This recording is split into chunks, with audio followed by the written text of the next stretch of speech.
নমস্কার, আমার সকল শ্রোতা বন্ধুদেরকে শুভেচ্ছা এবং অভিনন্দন জানিয়ে আজকে আমরা জানব ঠাকুর শ্রী রামকৃষ্ণদেব ও যীশু খ্রিস্টের কথা।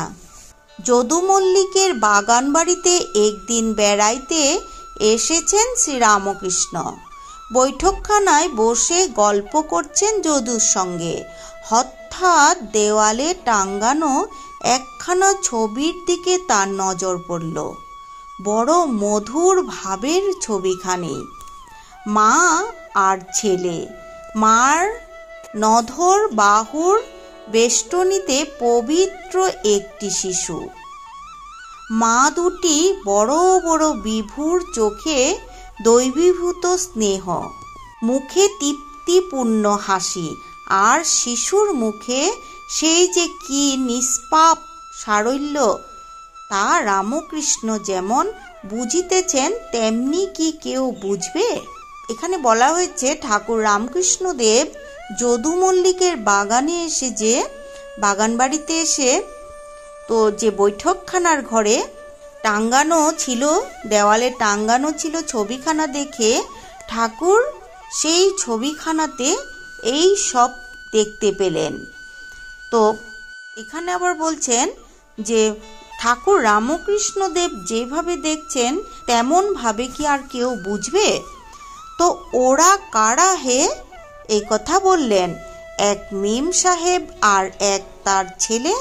অন্যদিকে চোখ ফেরাতে চাইলেন রামকৃষ্ণ, কিন্তু চোখ ফেরায় এমন সাধ্য নেই। তো বলো না সত্যি করে, ওরা কে? ও তো দেখেছি জ্যোতির্ময় শিশু, আর ওর মা তো পুণ্যময়ী পবিত্রতা, মা মেরি আর তার ছেলে যীশু খ্রিস্ট। একদৃষ্টে চেয়ে রইলেন শ্রী রামকৃষ্ণ সেই ছবিখানার দিকে। দেখলেন যশোদা আর তার ছেলে বালগোপাল। সেই ছবিখানাতে ঠাকুর রামকৃষ্ণদেব কি দেখলেন? যশোদার আর তার গোপালকে। সোজা শম্ভু মল্লিকের কাছে গিয়ে হাজির হলেন। বললেন, যীশু খ্রিস্টের গল্প শোনাও আমাকে। শম্ভু মল্লিককে বললেন, ঠাকুর আমাকে যীশু খ্রিস্টের গল্প শোনাও। জানোই তো আমার বিদ্য বুদ্ধি, তবে আবার আমায় একটু বাইবেল শোনাও দেখি। তো শম্ভু মল্লিক বাইবেল নিয়ে বসলেন। আবিষ্টের মতো শুনতে লাগলেন শ্রী রামকৃষ্ণদেব। তখন শম্ভু মল্লিক বাইবেল নিয়ে বসলেন। অবিষ্টের মতো শুনতে লাগলেন শ্রী রামকৃষ্ণ। পরে একদিন উন্মনার মতো চলে এলেন যদু মল্লিকের বাগান বাড়িতে। আরেকদিন এমনভাবে উন্মাদ হয়ে ঠাকুর যদু মল্লিকের বাগান বাড়িতে আসলেন। যদু মল্লিক বাড়ি নেই। বৈঠকখানা খুলে দিল চাকরেরা। যীশু জুতা মাতৃচিত্রের কাছে বসলেন রামকৃষ্ণদেব। মা গো, তুই আমাকে এ কি দেখাচ্ছিস বলছেন। রামকৃষ্ণ দেখলেন সেই ছবি যেন জীবনায়িত হয়ে উঠেছে। মা আর ছেলের দিব্য অঙ্গের জ্যোতিতে ভেসে যাচ্ছে দশদিক। তার অন্তর বাহির ধুয়ে যাচ্ছে সেই জ্যোতির স্নানে। এই দিনের দৃঢ়মূল সংস্কার উন্মূলিত হয়ে যাচ্ছ। বিশ্ব সংসারে আর কেউ বিরাজমান নয়, শুধু পীয়ূষ প্রেমময় যীশু। কৃষ্ণ নয় খ্রিস্ট, ঈশান নয় ঈশা। দেখলেন এই ঘর যেন গির্জা হয়ে গিয়েছে। নানা ধূপ দীপ মোমবাতি জ্বলে ব্যাকুলতার মুখ মূর্তি হয়ে প্রার্থনা করছে পাদরীরা। সামনে ক্লেশ ভাব, ক্লিষ্ট অথচ অক্লিষ্ট কান্তি দেবতা। কে তুমি? পরম যোগী, পরম প্রেমিক। ঠাকুর এই কথা জিজ্ঞাসা করছেন, কে তুমি? আদিত্য বর্ণং তমস পরস্তাৎ। সংসার দুঃখ গহন থেকে জীবের উদ্ধারের জন্য বুকের রক্ত ঢেলে দিলে। যাকে ত্রাণ করতে এলে তাই হাতে প্রাণ দিলে হাসি মুখে, এলে যে যন্ত্রণা নিবারণে, এই যন্ত্রণায় ক্ষমা হয়ে, প্রেম হয়ে, শান্তি হয়ে উদ্ভাসিত হলো।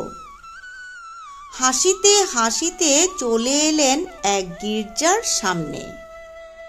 বড় রাস্তার পারে বড় গির্জা। তখন ঠাকুর কি করলেন, এই যে তার রূপ, এইগুলো দেখে তো সম্পূর্ণ এগুলো দেখার পর ঠাকুর হাসতে হাসতে চলে এলেন সামনের এক গির্জাতে। তো বড় রাস্তার পারে বড় গির্জা, সব বিদেশি বিজাতীয়দের ভিড়। রাজার বেটা না হোক সব রাজার জাতের লোক। ভিতরে ঢুকতে সাহস পেলেন না রামকৃষ্ণ। কে জানে, হয়তো বা কালী ঘরের খাজাঞ্চি বসে আছে। ঠাকুর এই কথাগুলো নিয়ে ভয় পাচ্ছিলেন, যদি খাজাঞ্চি মহাশয় বা কেউ দেখে ফেলে। তো মা গো, এই কথা ভাবলেন, মা গো, খ্রিস্টানদের গির্জাতে তোমাকে কি করে ডাকে একবার দেখিও। ঠাকুর এই কথা বলছেন, মনে মনে নিজে নিজেই ভাবছেন, বলছেন। কিন্তু ভিতরে গেলে লোকে কি বলবে, যদি কিছু হাঙ্গামা হয়, আবার কালী ঘরে ঢুকতে না দেয়, তবে মা গির্জার দোরগোড়া থেকেই দেখিও। ঠাকুর অনেক কিছু দাঁড়িয়ে দাঁড়িয়ে ভাবছেন, যদি আমাকে ভেতরে ঢুকতে না দেয় বা ভিতরে ঢোকার পরে যদি কোনো হাঙ্গামা হয়, বা ওই গির্জায় ঢোকার পরে যদি আমাকে কালী ঘরে ঢুকতে না দেয়, এই বলে ঠাকুর মাকে বলছেন, আমাকে এই দোরগোড়া থেকে দেখিও। গির্জার দোরগোড়ায় এসে দাঁড়ালেন শ্রীরামকৃষ্ণদেব। চক্ষু মেলে তাকালেন একবার ভিতরে। সর্বত্র চক্ষু রামকৃষ্ণের চোখে এখন পরম পচ্যন্তী দৃষ্টি। দেখলেন সত্যিই এই কালী ঘর। ভেতরের বেদিতে মা বসে আছেন, মা জগদম্বা বসে আছেন, ভবতারিণী, সভ্য খড়গমুণ্ড করা, অসভ্য বড়া ভয় দাত্রী সেই মা, যিনি করালি হয়েও কেবল্য দায়িনী। আনন্দ আধায় দুই চোখ ভেসে গেল রামকৃষ্ণদেবের। সর্বত্রই এই মার ভজন, সর্বস্থানেই মাতৃস্থান। কাজলের ঘরে বাস করলে গায়ে কালি লাগবেই, কিন্তু কোথাও আর কাজলের ঘর নেই, সর্বত্রই কালী ঘর। 3 দিন থাকলেন এই খ্রিস্টান ভাবে। 4 দিনের দিন পঞ্চবটিতে বেড়াচ্ছে রামকৃষ্ণদেব। দেখলেন একজন গৌরবর্ণ সুপুরুষ হঠাৎ তার সামনে এসে দাঁড়িয়েছেন। বুঝতে দেরি হলো না বিদেশি বিজাতির, কিন্তু সৌম্য আননে কি অপার সৌন্দর্য, সর্বাঙ্গে দেবদূতী। কে তুমি? তুমি কি সেই পুরুষোত্তম যিশু? তুমি কি সেই তমাল শ্যামল বনমালী? সেই দেব দানব আলিঙ্গন করলেন রামকৃষ্ণকে। এক দেহে লীন হয়ে গেলেন দুইজনে, লীন হয়ে গেলেন ব্রহ্মবুধ। একদিন ঠাকুর রামকৃষ্ণদেব ভক্তদের জিজ্ঞাসা করলেন, আচ্ছা, তোরা তো সবাই বাইবেল পড়েছিস, সেখানে যিশুর চেহারাটা কোনো বর্ণনা আছে? সকলে বললেন, না, বাইবেলে তার উল্লেখ নেই। আচ্ছা, যিশু কেমন দেখতে ছিল বলো তো? কে জানে, তবে ইহুদি ছিলেন যখন, তখন রং তার গোড়, চোখ টানা আর নাক টিকালু ছিল নিশ্চয়ই। কিন্তু আমি যখন দেখলাম নাক একটু চাপা। কেন দেখলাম কে জানে? তো ভাবে দেখা মূর্তি কি আর বাস্তব মূর্তির অনুরূপ হয়? কিন্তু যীশু খ্রিস্টের আকৃতির যে বর্ণনা পাওয়া গেছে তাতে তার নাক চাপা বলেই লেখা আছে। মাগো, সবাই বলছে আমার ঘড়ি ঠিক। হিন্দু, মুসলমান, খ্রিস্টান, ব্রহ্মজ্ঞানী সকলেই বলে আমার ধর্ম ঠিক। কিন্তু মা, কারোর ঘড়িই তো ঠিক চলছে না। তোমার ঘড়ির সঙ্গে তো কেউই ঠিক ঠিক মিলিয়ে নিচ্ছে না। সবাই ঘড়ির কাঁটা দেখে, কেউই তোমাকে দেখে না। মিশ্র এসেছে ঠাকুরের সঙ্গে দেখা করতে। ধর্মে খ্রিস্টান, বাড়ি পশ্চিমে। ভাই গিয়েছিল বিয়ে করতে, সেখানে বরের সভায় শামিয়ানা চাপা পড়ে মারা যায়। একা নয়, সঙ্গে আরও একটি ভাই গিয়েছিল বরযাত্রী। সেই থেকে মিশ্র সন্ন্যাসী হয়ে গেছেন। পরনে তার প্যান্ট কোট বটে, কিন্তু ভিতরে গেরুয়া কৌপিন। ইনিয়েই ঈশ্বর, ইনিয়েই রাম, ইনিয়েই কৃষ্ণ বলতে লাগলো মিশ্র। ঠাকুর হাসছেন, বলছেন, পুকুরে অনেকগুলি ঘাট, এক ঘাটে হিন্দুরা জল খাচ্ছে, বলছে জল।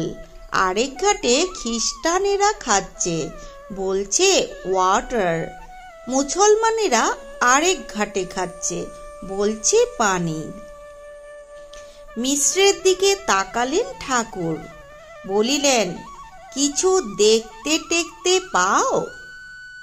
শুধু আপনাকেই দেখি, আপনি আর যীশু এক।